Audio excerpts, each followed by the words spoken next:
In episode 14 of Mobycast, Jon and Chris explain why you should stop worrying about cloud lock-in. Welcome to Mobycast, a weekly conversation about containerization, Docker, and modern software deployment. Let's jump right in.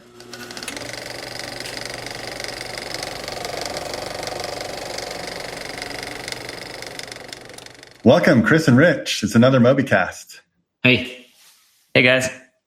Good to hear your voices. So we've got a lot to talk about this week. I wanted to cover a little bit that we left on the table last week, and also some new stuff. So we're going to skip with the fun part where we talked about what we did this week and just jump right in. So last week we talked about serverless, and we mostly spent our time talking about Lambda. And then after we finished recording, I was like, "Hey, Chris, I don't really know anything about Fargate, but it sounded really exciting."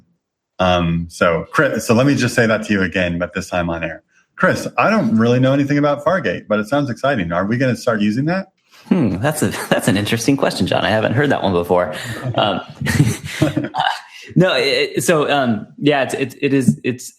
It's interesting because it definitely builds on the whole serverless thing. Fargate is essentially serverless ECS. So currently with ECS is the orchestration platform offered by Amazon for running your Docker containers on a cluster of EC2 nodes. We use that quite heavily, and given that all of our software runs in containers. Fargate is something relatively new. It was announced at re:Invent this past November. Had been in beta for a while. It's now actually it's now live in multiple regions.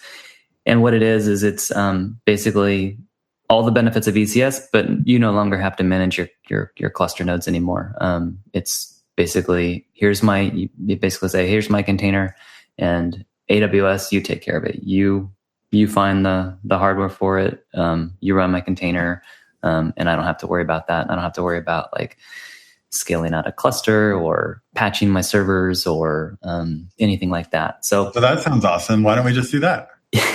So it does sound awesome if those kind of problems that it solves were like actual real big problems. And I would just say from the experience of having used ECS in production now for 2.5 years, I think it is, I can say that one of the great benefits of ECS and containers in general has been that like the actual management overhead of dealing with your cluster resources is actually really minimal. I'm now at the point where I probably spend maybe once a month or maybe every other month doing some maintenance on my ECS, the cluster resources. It's very little overhead. So there's a little bit of time to get it set up, but even getting it set up, like once you just understand the details of how to do that, it's a half a day to go from zero to hero with ECS, right? So as another example, like last week we have 4 different clusters set up in ECS, all with many host nodes inside each one of those clusters. Wanted to upgrade to the latest AMIs to bring in new security patches, also get new ECS agent software on there, and then swap out some of the stuff that we do in initialization of host and our user data script. So I ended up kind of making those changes. I basically shot every single one of those hosts in the head, rebuilt brand new ones, spun them all up. And that was probably a total of 4 hours to rebuild 4 clusters with brand new machines with all the latest and greatest. So I don't know, 4 hours every 2 months, not much in the way of investment. And then the benefits of running your own ECS clusters are, one, is definitely more economical. So Fargate is definitely, for the most part, it's going to be more expensive using Fargate than it is running it on your own ECS cluster hardware. Which blew my mind when you said that, because I thought, wait, if Amazon gets to decide how they use their hardware and they don't give you any access to it, then shouldn't that be cheaper? Can't they do some optimizations that lower prices? But apparently not. Yeah, and who knows what the strategy is for pricing, and whether this reflects the actual cost for them, and it actually is more expensive for them to offer it this way, and or if they're kind of viewing this as like, hey, we're adding more value here, and this is worth a premium, right? So we're pricing at a premium. So time will tell whether pricing comes down and that inflection point happens where it's actually more affordable to run on Fargate than it is on your own dedicated hardware. But you can also do great things like your EC2, your ECS clusters can take advantage of spot instances and reserved instances. So there's lots of stuff you can do there. I'm sure that like if cost is your issue, you're going to win out using a normal ECS as opposed to Fargate. You also have a lot more control and insight over like just the service capabilities of what's running on. So like, do you have warm up time when spinning up containers in Fargate, kind of like you do in Lambda?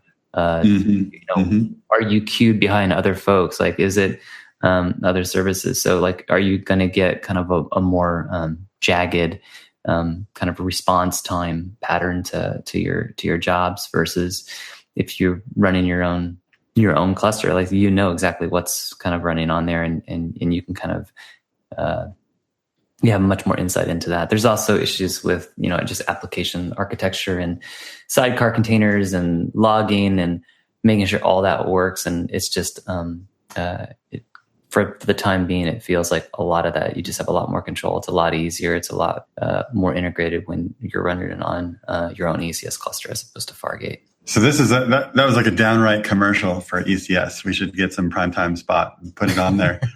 but that is a good segue into the rest of our conversation, which I think I'll call How I Learned to Stop Worrying About Cloud Lock-In and Just Do My Job. So ECS is obviously it's very specific to Amazon, AWS, and if you use it, you're a little bit locked in, and all the other things that you might use on AWS lock you in further and further. But when I was at GlueCon a few weeks ago, it was weird. I brought this up a few weeks in a couple of podcasts ago, but I just could not have a conversation with anybody that worked at a company of any size whatsoever and not have the idea of cloud lock-in come into the conversation. I was not even, I'm not interested in talking about cloud lock-in, but somehow everybody was talking about it. Every single talk featured it in some way. All these companies were talking about how they had features that in their products that help prevent cloud lock-in. And it was just like, it might as well call it the cloud lock-in conf. So I don't know, just to get to this conversation a little bit and go a little deeper, maybe Chris, when we talked about this before, you talked about one of the ways that people arrive at the cloud and leave the cloud. So maybe you can tell us that story again. Sure. Yeah, I would say, for the most part, when starting out, so whether you're a startup or kind of a new group inside of a bigger company, taking advantage of cloud makes a lot of sense because it's very quick startup time. You can have servers up and running in a matter of minutes as opposed to months if you have to go buy your own. And also just from a cost standpoint, it's so much more economical to run that workload in the cloud. And running in the cloud, you also get a lot of value-added services, all the various integration points, and just all the features that are offered by all the modern cloud providers. So it ends up being a pretty fertile place to get going, ramp up, get to a level of scale. And I think for a lot of folks, like they never get beyond, like they never get to the point where it's like they've been so successful, they've grown so much where it now makes sense for them to think about getting off the cloud. Because there is an inflection point. At some point, you scale up enough, you're using enough resources in the cloud where you're now overpaying. And it's going to be much cheaper for you to actually to run it yourself, to go buy those servers and to have your own data center and to run it on-prem. So that's that inflection point. So if you do get successful enough, if you're running, enough requests through your system, you have a high enough load to justify it, then that's when you take that hard look at it and say, you know what, it's time to have our migration strategy to start moving this off of the cloud and onto our own on-prem data center. But again, like we talked about before, like if you're at that point,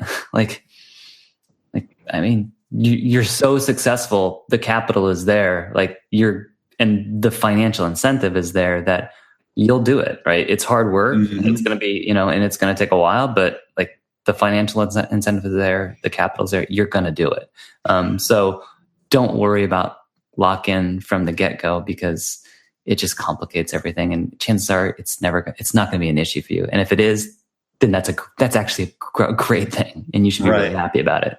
Right. And from that perspective, cloud lock-in doesn't really matter, because no matter which cloud you might have chosen, getting off the cloud, there's no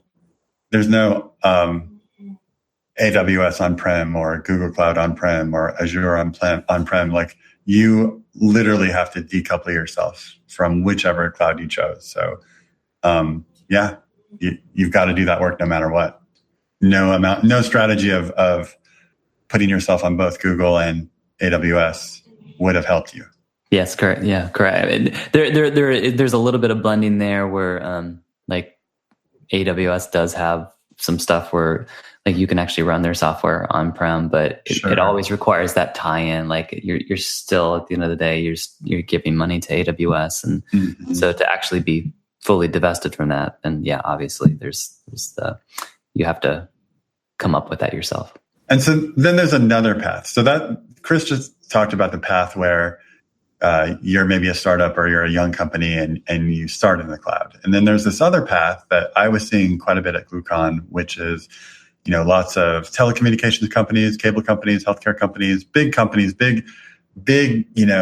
of monopolistic almost types of companies where they've been on-prem forever. And then they started to get really awful at it. Like, now it takes weeks to requisition a new server, putting up a new environment is just like a headache involving 15 layers of management. They just can't get anything done. And so they see the cloud as a way to get back to some level of agility.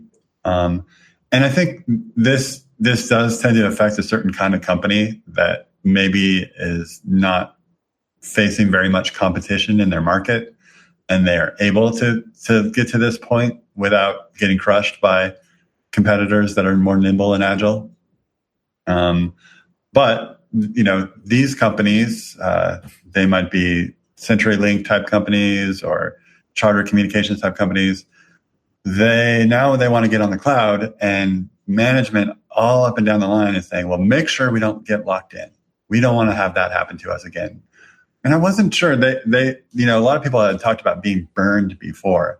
I should have dug more in. It was just kind of a matter of me not even being that interested in cloud lock-in and kind of realizing later that every conversation had involved it. I don't know how they actually got burned before. Like, you're still here. You're making a lot of money. How is it that you were burned from some kind of lock-in in the past? Do you have any guesses of what that might have been, Chris? I mean, I'm just speculating at this point. You will be too. I would guess that it's just vendor lock-in in general, right? So, like, these are all companies with probably long histories. Lots of IT. They've gone through many cycles of technology and dealt with many vendors, and they've just the length of time. Absolutely, they've worked with vendors before that then go belly up, right? And then they have to scramble. So this is very much a strategy for reducing risk, right? Don't have a single dependency, have backups, and multiple vendors providing that particular functionality that you need, so that if one does go away, or if one does raise prices to a level that you're not comfortable with, then you have options. So I think probably that's where that's coming from. Right. I think you're right. So let's crush that notion. Hey, this is Rich. You might recognize me as the guy who introduces the show, but is pretty much silent during the meat of the podcast. The truth is, these topics are oftentimes incredibly complex, and I'm just too inexperienced to provide much value. What you might not know is that Jon and Chris created the training product to help developers of all skill sets get caught up to speed on AWS and Docker. If you're like me and feel underwater in these conversations, head on over to prodockertraining.com and get on the mailing list for the inaugural course. Okay, let's dive back in. What is more, in your opinion, Chris, what is more risky? Having a strategy of deploying to multiple clouds with the same functionality, or picking a cloud for those types of companies? Yeah, I mean, I think just for almost any company, I think like the idea of like building a system that can actually run in a hybrid cloud environment is so complicated. It's so much overhead, and chances are it's not going to work optimally. It definitely won't work optimally. I'm very skeptical of that, and whether it works at all, even if it works adequately, would be a challenge in and of itself, I think. So I would say there's probably a lot of risk there, as opposed to, just forget about, like, these companies are so big that I think so the two concerns might be, okay, pricing is going to be so unfavorable that like it feels like robbery, or they're just not going to be available anymore. They're going to go out of business. And so I think you just have to look at your cloud provider and really ask yourself, like, how likely is that going to happen? So Amazon as a company, they don't make much money, right? Like they've definitely prioritized on growing their market. And I mean, they're going to make money based upon volume. So their idea is land and expand. So I don't see a lot of risk in them saying, okay, we're going to go and double, triple, quadruple pricing for folks, type thing. It just does not feel like that's in their DNA and kind of what they're trying to do. And it would harm their business. They would see a dramatic downturn. And for them, it's all about scale, right? Like they're making such huge investments in data centers and computer equipment and whatnot. If they see a fall off in usage, then they have a bunch of stuff just sitting around not being used, and that's fairly costly. So it's not going to behoove them to go raise prices and alienate customers. And then for them, like going out of business, like really, again, like ask yourself, like, how likely is that to happen? If AWS went out of business, forget it. Like our economy has just collapsed. Like there's much bigger problems than your company, right? At that point. Right. I mean, it literally, like, that would be like, I mean, just think about that. Like if AWS went away, like what would happen? Like it would be like the equivalent of like just setting off a bomb, in a major financial center or something like that. Yeah. And just to pick on one thing that you talked about there a minute ago, you said, it can't run optimally. So I just started to imagine, what might you try to architect that's multi-cloud, that runs across clouds? So the first thing that came to my mind was, well, maybe you have some microservices and they're in Node.js and you put them on Kubernetes clusters, and you've got a Kubernetes cluster over in Google Cloud and another one in AWS. And then the first thing that came to my mind is, well, where's the database? If you're going to have a persistent store, is that going to be on the AWS side or is it going to be on the Google side? Whichever it's on, the other one is not going to be able, is going to suffer from some latency issues. So that was one thought that occurred to me. And then the other thought that occurred to me was, okay, well, so let's say, we say each microservice has to live in its own cloud. So, but we're going to sprinkle our microservices around. So these two microservices will be on Google and these two microservices will be on AWS. Again, if those microservices need to talk to each other, there could be some weirdness and latency issues, and you won't get to take advantage of certain security things that you get, like VPCs and things like that. But also, now you just have to have teams that are knowledgeable about both. I mean, at one level, it may seem like it's just compute and it's just, DNS and load balancing. But each one of those clouds, even if you're using Terraform, you have to know that, you have to know something about the API, something about how to navigate the management console, something about specifically how it works and how monitoring works and everything. Like you've just more than doubled the requirements on your staff in terms of what they need to understand in terms of how their infrastructure runs. Absolutely. Like you touched on, I mean, there's just multiple facets there of like the complexity of saying, I want to run in a hybrid cloud environment. So it's application architecture it becomes a big issue. Like, how do I do that? For some of the exact same scenarios you just talked about, there is just the operational ability of it. Like, monitoring is going to be different in Azure than it's going to be in AWS, right? So you have to kind of build that abstraction on top of that to give you that insight as a whole. And then you have all these cloud providers, like totally different, right? Like, I'm 7+ years of AWS experience, and I'm still trying to keep up and learn about AWS. Like, throw Azure on that and throw Google Cloud on that, and it's like, whoa, that's a lot, right? Like, you need to hire more people. So right. It's all in the name of saying, like, I'm not going to be locked into a cloud provider. Like, that's when you have to kind of take a step back and say, what's the worst evil here? You know? Mm-hmm. Yeah. And now, having said all this and having made a strong case, I think that we shouldn't be worried about cloud lock-in. There is a reality that people are, and as fascinating as we might be, and as persuasive as we might try to be, we can't convince them to not worry about this. So, and companies are putting it, at the top of the list of things that they're concerned about. So I think that just realizing that this is happening and realizing that this is a hot topic is kind of important. And I think it'll have an interesting effect on the market. My opinion is that this will have a commoditizing effect on the market. And I think we're already seeing it today. It'll make APIs more standard across clouds.